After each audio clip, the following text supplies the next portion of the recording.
Nang natapos na nilang napuksa ang mga halimaw sa unang nilang misyon, tumungo na agad sila sa susunod na destinasyon. Sa pagdating nila sa kanilang destinasyon, napansin ni Dojun ang self-detonation goblin ay nasa kanilang ibabang pinagkakatayuan. Kaya pinahinto muna ni Dojun ang mga hunters, at napasabi, "Ipapaalam ko na sa inyo ang isang pag-iingat na dapat niyong gawin mula rito hanggang sa labas. Ang nakikita ninyo sa ibaba ay isang goblin, kawili-wili ang paraan ng pag-atake nito ay self-detonation." Napatingin si Guo Qiangho at ang mga hunter sa sinasabing halimaw ni Dojun. Dagdag pa ni Dojun, mangyaring mag-ingat dahil ang pinsalang matatanggap ng pagsabog ay malaki sa malapitan, dahil maaari itong magdulot ng kamatayan kahit na nakasuot ng suit. Nabigla naman si Guo Qiangho sa sinabi ni Dojun, dahil hindi niya inaasahan na ang isang simpleng goblin, ay kayang pumatay ng hunter kahit na ito ay nakasuot ng protective suit. Dagdag pa ni Dojun, habang ito ay napatalikod at naglakad, buti na lang at wala silang ranged attack, kaya hanggat ito ay isinasaalang-alang mo wala tayong puproblemahin. Napapatingin na lang si Guo Qiangho habang naglalakad si Dojun paalis. Nagpatuloy si Dojun at ang mga hunters sa kanilang susunod na destinasyon. Ang sunod na kanilang pinuntahan ay ang malaking lightning trap, na kung saan ay kinainisan ni Dojun. Sa paglapit ni Dojun at ang mga hunters sa lightning trap na ito, biglang napasabi si Dojun, mula doon hanggang sa labas ay ang lightning trap zone. Posible kang mamatay ng mabilisan, kung tatapakan mo iyon, kaya mangyaring mag-ingat. Hindi naman agad naniwala si Li Jingguo sa mga sinasabi ni Dojun, kaya ito ay napatanong kay Dojun, sigurado ka ba na ito ay isang tunay na bitag? Parang wala pang nakakatapak niyan. Dahil hindi naniniwala si Li Jingguo kay Dojun, ito ay kumuha ng isang maliit na bato at ito ay binato sa lightning trap. Sa pagbato ni Dojun sa maliit na bato, ito ay napasabi, hindi na kailangan pang tapakan ito. Napatingin naman si Li Jingguo at nagtataka sa sinabi ni Dojun. Gayunpaman sila ay nagulat, at nabigla sa sobrang lakas ng pagsabog na ginawa ng lightning trap. Napasabi na lang ang isang hunter, at napapanganga sa pagbigla nito. Sigurado ako na 100% kang mamamatay dyan kapag natapakan mo yan. Kaya din yan pumatay ng isang S-rank hunter, wika ng mahabang buhok na hunter, habang ito ay napapanganga din sa pagbigla. Pinagpapawisan naman si Li Jingguo sa takot sa kanyang nasaksihan. Nang natapos ng ipakita ni Dojun, kung anong kayang gawin ng lightning trap, ito ay napasabi, ang problema ay hindi ang bitag o ang goblin. Napapatanong naman sila Li Jingguo at Kang Minhyuk sa sinabi ni Dojun. Kaya napasabi si Dojun, tumingin kayo sa inyong itaas. Sa pagtingin ng mga hunters, sila ay napasigaw at napasabi, isa ba iyang Cyclops? Dagdag pa ni Dojun, isang S-rank na halimaw, ang isang atake ay magdudulot ng kamatayan. Ito ay maaaring magkaroon ng isang mataas na kapangyarihan sa pag-atake, ngunit dahil sa kanyang mabagal na paggalaw, maaari natin itong matalo. Yun ay kung magpaplano tayo ng mabuti, napatanong naman si Guo Qiangho kay Dojun nang narinig niya ang sinabi nito, sinasabi mo na kaya nating talunin ang bagay na iyon. Biglang napalingon si Dojun sa kanyang likuran, at napatanong, sa anuman pagkakataon, meron ba dito na may skill na kayang pigilan ang halimaw? Lumapit ang isang hunter kay Dojun, ngunit dahil sa bigat ng kanyang dala ito ay pinagpawisan at napagod, gayunpaman ito ay napasabi kay Dojun, ito ay hindi isang skill, ngunit kami ay nagdala ng isang mesh gun. May bala itong malagkit na lambat, kaya din itong mapabagal ang mga galaw ng target. Napatingin si Dojun sa mesh gun at napatanong, kung gayon ay sapat na iyon.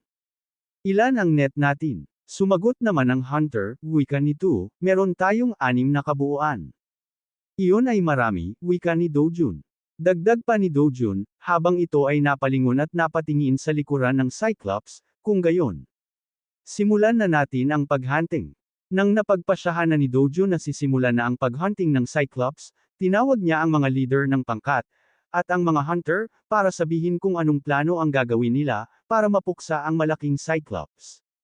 Nang nakapunta na sila sa kani-kanilang pwesto, napasabi si Dojun sa kanila, ang pangkat nila Kang Minhyuk o ang Team A, ay ang mangunguna sa harapan. Ang pangkat naman nila Guo Qiangho o ang Team B, ay sa gilid at sa likuran. Samantala naman ang mga sniper team, ay ang manggugulo sa paningin ng Cyclops, at sila din ang bahala sa mga halimaw na lumalapit sa lugar dahil sa mga tunog ng labanan. Dahil ang mga lightning traps ay nasa 3 o'clock na posisyon, maaari silang magamit sa pagdepensa. Ang numero unong prioridad ay ang mga sumasabog na goblins na sumusubok na lumapit sa mga hunters. Nakinig naman ng mabuti ang bawat leader ng pangkat, at ang mga hunters sa mga planong sinabi ni Dojun. Dagdag pa ni Dojun, at ang panghuli, ang iba pang mga koponan maliban sa koponan 11, ay pangungunahan ko ng personal. Nabigla ang hunter na may asol na damit sa sinabi ni Dojun, habang ang kalbo naman na hunter ay napataas ng kaliwang kilay. Dagdag pa ni Dojun, pwede na nating simulan ang operasyon. Nang ito ay narinig ng Team A, sila ay agad tumakbo palapit sa Cyclops na pinamumunuan ni Kang Minhyuk. Gayunpaman ito ay napansin ng Cyclops, kaya ito ay napalingon sa kanyang kanang direksyon. Sa paglingon nito, ito ay agad naghandang umatake ng malakas. Ngunit dahil sa bagal ng kanyang pagkilos, naunahan siya ng mga sniper team, kaya dahil doon nawala siya sa focus na umatake. Nagpatuloy ang sniper team sa pag-atake sa Cyclops, wala na lang nagawa ang Cyclops, kung hindi samalag at mapasigaw sa sakit. Dahil nawala ng focus sa pag-atake ang Cyclops, dahil sa ginagawa ng sniper team, nagkaroon ng pagkakataong umatake ang Team A. Habang umaatake si Kang Minhyuk, ito ay napasigaw sa kanyang mga kamiyembro, magpatuloy lang sa pag-atake. Dahil sa pagsigaw ni Kang Minhyuk sa kanyang mga kamiyembro, walang tigil nilang pinagpatuloy atakehin ang Cyclops. Hindi naman nagpatalo si Lee Jingo, ito ay lumapit sa Cyclops, habang napapasigaw na naghahandang umatake. Sa paglapit ni Lee Jingo sa paahan ng Cyclops, ito ay tinadtad niya ng sunod-sunod na pag-atake sa paa. Dahil doon napatingin bigla ang Cyclops kay Lee Jingo, ito ay nainis at nagalit sa ginawang pag-atake ni Lee Jingo. Pinagpawisan naman si Lee Jingo sa takot, nang nakita niya na nakatingin sa kanya ang Cyclops. Dahil sa pagtingin sa kanya ng Cyclops, ito ay napamura at humingi ng paumanhin sa Cyclops, ngunit napatanong si Lee Jingo sa Cyclops, na sobrahan ba ako sa pag-atake? Sa sobrang inis at galit ng Cyclops, ito ay gumawa ng malakas na atake patungo kay Lee Jingo. Gayunpaman ito ay naiwasan ni Lee Jingo.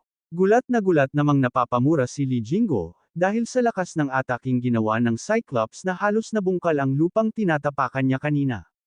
Sa sobrang pagkabigla ni Lee Jingo, ito ay napatanong ng malakas, paano natin tatalunan ang halimaw na ito?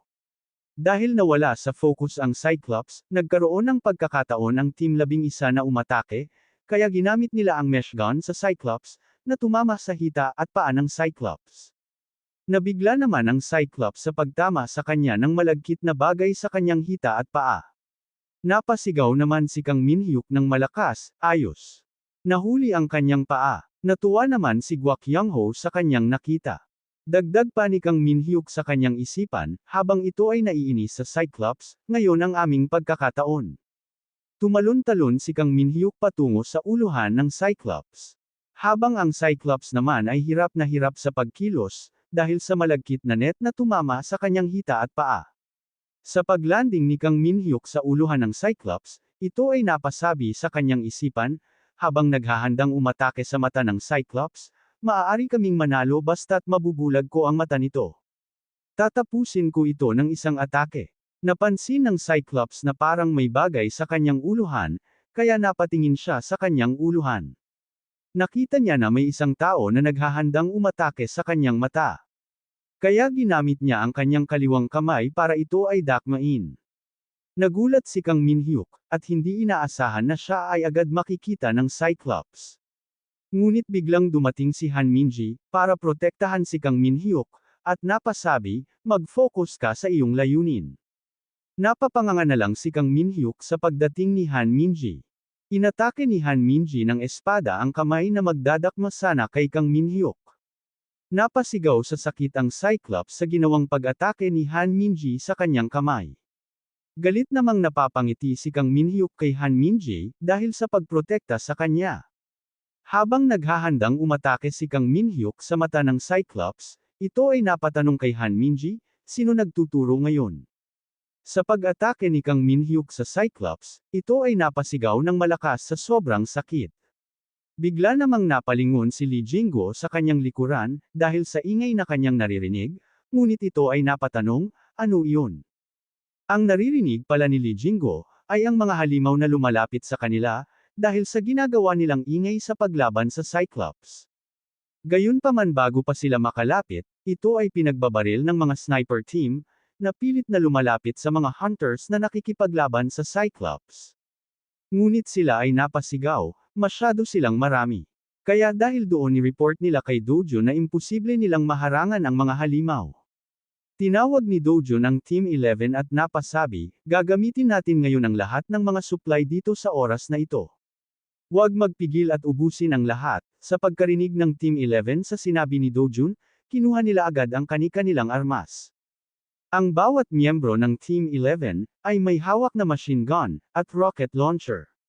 Sa paglapit ng mga halimaw sa kanila, kanya-kanya nilang pinagbabaril ang mga halimaw, halos hindi makalapit ang mga halimaw, sa daming bala ng baril ang kumakalat sa paligid. Hindi naman nagpatalo ang mga hunter na may hawak na rocket launcher, sila ay nagpakawala ng mga rocket, na gumawa ng malakas na pagsabog na umubos sa mga halimaw na pilit na lumalapit sa kanila. Nagpatuloy ang labanan sa pagitan ng mga hunters at Cyclops, pilit namang pinuprotektahan ng Team 11, at Sniper Team ang mga lumalapit na mga halimaw sa hunters na lumalaban sa Cyclops. Pagod namang pinagpapawisan si Lee Jingo at Kang Minhyuk, nang napuksa na nila ang Cyclops kasama ang ibang hunters. Gulat namang napapasabi sa isipan si Kang Minhyuk, wala ni isang tao ang namatay, maaari ba talaga namin maklear ang portal na ito? Bigla namang napatingin si Kang Minhyuk at Lee Jingo kay Dojun dahil sa sinabi nito, wika ni Dojun, kaunti na lang, mga hunters, malapit na tayong matapos, clear natin ang portal na ito, sa sandaling talunin natin ang isa pang halimaw. Isang malaki at mahabang palakol ang sumalubong sa mga hunters. Nang nakita ng mga hunters ang huling halimaw na kanilang pupuksain, sila ay nagulat, napaluhod at nawala ng pag-asang lumaban. Nanginig sa takot ang isang hunter at napasabi, ito ay isang imposibleng portal mula sa simula pa lang. Napatingin naman ng masama si Dojun sa huling halimaw na kanilang pupuksain. Ang kanilang huling pupuksaing halimaw, ay ang boss monster na si Maleno ang Titan. Ito ay sobrang laking boss monsters, na halos ang mga bundok sa kanyang paligid ay nagiging normal na bato lang. Ito ay may armas na mahaba at malaking palakol, naramdaman ni Maleno, na may presensya ng mga hunters na lumalapit sa kanya. Kaya siya ay napatingin kung nasaang direksyon ang mga ito. Sa sobrang laki ni Maleno, nagmukhang langgam na ang mga hunters. Bigla namang nag-anunsyo ang kani-kanilang window screen, pumili ng mga kalahok upang hamunin si Maleno ang Titan. Hanggang sa 5 kalahok lamang ang pinapayagan na pumasok sa boss zone, at hamunin ang boss na si Maleno. Gulat naman si Lee Jingo at Guak Youngho, nang nakita nila na sobrang laking halimaw ang kanilang huling pupuksain para ma-clear ang portal. Napasabi na lang si Guak Youngho sa sobrang takot nito, imposible ito. Nanginig naman sa takot ang kalbong hunter nang nakita niya ang boss monster na si Maleno. Dagdag pa ng anunsyo ng window screen, ang mga natitirang kalahok na hindi papasok sa boss zone ay pupwersahing papalabasin sa labas ng portal. Kung nabigo kayong hamunin, o talunin si Maleno sa loob ng 1 oras, maaaring makalabas si Maleno sa labas ng portal, lalong nanginig sa takot si Kalbo at napasabi, katapusan na natin, ito ay magiging imposible kahit na may 5 o 100 tao. Habang ang lahat ay natatakot at nawawala ng pag-asang manalo, kalmado naman napasabi si Kang Minhyuk. Ang kasalukuyang S-rank hunters ay ako, Lee Jingo, Guak Youngho, Han Minji at ang panghuli. Ngunit bago pa matapos magsalita si Kang Minhyuk, lumapit si Dojun at napasabi, sasama din ako. Nagtaka naman si Kang Minhyuk sa sinabi ni Dojun, gayunpaman napasabi si Dojun, Mr. Lee Jingo, Mr. Guak Youngho, at Miss Han Minji. Maghanda kayo sa pagpasok, napatingin naman ang tatlo kay Dojun, habang nahahaluan ng pagtataka kung bakit sila ay tinawag. Gayunpaman napangiti si Han Minji at napasabi, okay sir. Bigla naman napatanong si Kang Minhyuk kay Dojun, Mr. Lee. May plano ka ba o ano? Gayunpaman hindi ito pinansin ni Dojun, napasabi lang ito habang papasok sa boss zone. Ang pasukan ay sa pagitan ng dilaw na linyang ito. Hindi na lang umimik si Kang Minhyuk sa sinabi ni Dojun. Sa pagpasok ng 5 kalahok sa boss zone, isa-isang bumabalik ang mga hunter sa labas ng portal, nagtaka naman ang ibang mga hunters sa puwersadong pag-alis sa kanila sa portal. Nabigla naman si Lee Jingo at Guak Yang-ho habang pinagmamasdan ang mga hunters na isa-isang bumabalik sa labas ng portal.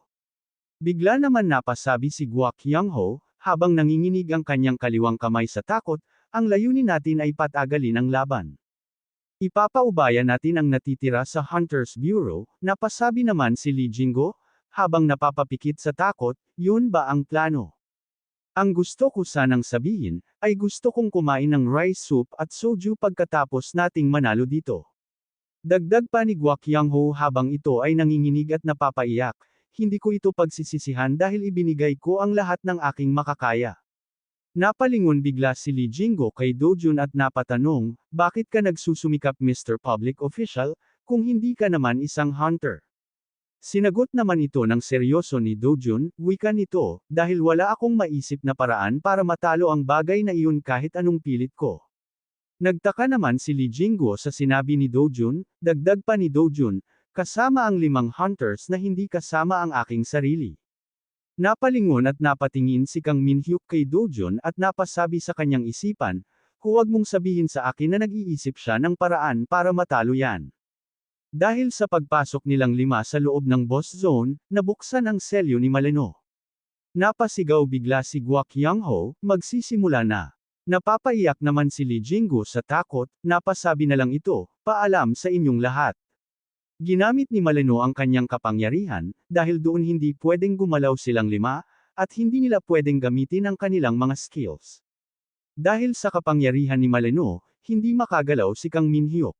Kaya ito ay napatanong, ano ang nangyayari? Habang si Lee Jingo naman ay lalong naiyak at napasigaw ng malakas, ito ay isang pandaraya. Paanong hindi kami makagalaw tapos aatakihin kami ng ganito? Inangat ni Maleno ang kanyang sandata para makagawa ito ng malakas na atake. Habang si Dojun ay napapatingin lang sa atake ni Maleno, ang 4 naman ay nabigla at natatakot sa gagawing atake ni Maleno. Napapasalag na lang ng kamay si Han Minji sa kanyang sarili sa takot. Sa sobrang lakas ng ataking ginawa ni Maleno, nagtalsikan ng mga buhangin malapit dito. Gayunpaman nagtaka si Han Minji, na parang walang tumamang atake sa kanya. Kaya minulat niya ang kanyang mata para tignan kung ano ang nangyayari. Sa pagtingin niya, nagulat siya sa kanyang nasaksihan, dahil napigilan ni Dojun ng isang kamay ang ginawang atake ni Maleno. Hindi naman mapakaniwala si Kang Minhyuk sa kanyang nakikita. Nagtaka naman si Maleno, na parang huminto ang ginawa niyang atake. Ginamit ni Dojun ang kanyang lakas, para masira ang armas na gamit ni Maleno. Nang ito ay nasira ni Dojun gamit ang kanyang kaliwang kamay, ito ay nagtalsikan, nadurog sa lakas, at gumawa ng isang puwersa palapit sa kamay ni Maleno, dahilan para ikatalsak ng kanyang kanang kamay at makaramdam ng sakit. Gulat naman si Maleno sa biglang pagsira ng kanyang sandata, at hindi malaman kung ano ang nangyayari. Dahil sa biglang pagkagulat ni Maleno, hindi niya namalayan na huminto ang kanyang kapangyarihan. Dahilan para mawala ang mga status effect. Dahil doon malaya ng makakagalaw, at makakagawa ng skill ang mga kalahok sa boss zone. Napapatingin naman si Kang Minhyuk kay Dojun at napapatanong sa kanyang sarili, paano iyon nangyari? Biglang napalingon si Dojun sa kanyang likuran, napansin nito na may suot si Lee Jingo, na isang emergency camera sa kanyang balikat. Kaya ito ay napamura at napatanong, ito ba ay naka-record? Pinagpawisan naman si Lee Jingo at nagtaka sa sinabi ni Dojun. Dagdag pa ni Dojun, ito na talaga ang huling pagkakataon, Miss Han Minji. Napatingin na lang si Han Minji kay Dojun, nagpakawala si Dojun ng kanyang ki mula sa kanyang paa, hanggang sa kanyang buong katawan. Inangat ni Dojun ang kanyang kanang kamay, para lalo niyang mapalaki ang kanyang ki. Gulat naman ang 4 sa kanilang nakikita, habang si Guak Yang-ho naman ay napa-atrost sa gulat. Sa ilang segundo lamang, nakagawa si Dojun ng malaking ki, na mas malaki pa kay Maleno, napapatingin na lang si Maleno sa gulat at pagkabigla sa kanyang nakikita. Napapanganga naman si Lee Jingo at Guak Yangho na halos hindi mapakaniwala sa kanilang nasasaksihan, ganun din si Han Minji na hindi inaasahan na mas malakas pa pala si Dojun, kesa sa iniisip niya. Napapasabi na lang si Kang Min Hyuk sa kanyang isipan, habang napapatingin sa king ginawa ni Dojun, ito ay imposible. Sa pagkababa ni Dojun ng kanyang kanang kamay, tumama agad ang malaking kick kay Maleno. Walang nagawa si Maleno kung hindi sumigaw ng malakas. Nagtaka si Maleno, kung anong klaseng atake ang ginawa ni Dojun sa kanya, ngunit bago niya pa malaman ay huli na ang lahat. Ito ay nahiwa sa dalawang parte, nang walang kalaban-laban, nagkalat ang dugo sa bilis ng pangyayari. Habang ang apat na hunter naman ay napapanganga pa din sa pagkabigla. Dahil sa laki ni Maleno, ang buong lugar ay umulan ng dugo. Nang tuluyan nang namatay ang boss monster na si Maleno. Nag-anunsyo ang window screen, na clear na ang portal. Ang portal ay mawawala ng ilang minuto, mangyaring lumabas na sa portal bago mawala. Bigla naman nagtaka si Han Minji, dahil sa biglang pag-alis ni Dojun, at hindi man lang siya nakapagpasalamat. Kaya napalingon-lingon siya sa kanyang paligid habang tinatawag ang pangalan ni Dojun, gayunpaman hindi niya ito makita. Napalingon-lingon din sila Lee Jingo at Guak Yangho para makita kung nasaan si Dojun, gayunpaman hindi rin nila nakita si Dojun. Kaya napatanong si Lee Jingo kay Guak Yangho, ano? Umalis ba siya ng mag-isa? Sinagot naman ito ni Guak Yangho, siguro. Habang si Kang Min Hyuk naman ay napapatulala pa din. Gayunpaman ito ay napasabi, siguro okay lang naman, dahil na-clear naman din ang portal. Umalis na tayo, dagdag pa ni Kang Min Hyuk, mayroon tayong limpak-limpak na report na isusulat. Napatanong naman bigla si Lee Jingo kay Han Minji, gusto mo bang uminom pagkatapos ng trabaho, Miss Minji? Pasensya na, may plano na ako ngayong araw, wika ni Han Minji. Nalungkot naman si Lee Jingo, habang si Kang Min Hyuk naman ay masayang napabuntong hininga, dahil alam niya na ang planong sinasabi ni Han Minji, ay ang paglibre sa kanya na silang dalawa lamang. Sa paglabas ni Dojun ng portal, pinagpasyahan niya na agad umuwi ng bahay. Ngunit habang ito ay naglalakad pa uwi ng bahay, ito ay tumawag sa kanyang anak, para malaman ng kanyang anak, na natapos na siya sa kanyang trabaho, at hindi na mag-alala. Sa pagsagot ni Yunhee ng kanyang cellphone, biglang napasabi si Dojun sa kanyang anak, Yunhee. Kakaalis ko lang sa trabaho, may gusto ka bang ipabili, na gusto mong kainin? Sumagot naman si Yungyung, pizza, nairita naman si Dojun kay Yungyung at napasabi, manahimik ka Yungyung. Nang na-clear na ang S-rank portal, nag-anunsyo ang Hunter Bureau, ang state of emergency ay hindi na matutuloy, ang mga mamamayan ay maaari na ngayong bumalik sa inyong tahanan, napasabi naman si Yunhee sa kanyang ama, na ang kanyang gustong kainin ay kimchi soup, kaya napatanong si Dojun sa kanyang anak, kimchi soup. Mukhang maganda yan, may natitira pa ba tayong lata ng tuna? Opo, meron pa, wika ni Yunhee. Napasabi na lang si Dojun, ganun ba? Sige, malapit na akong umuwi.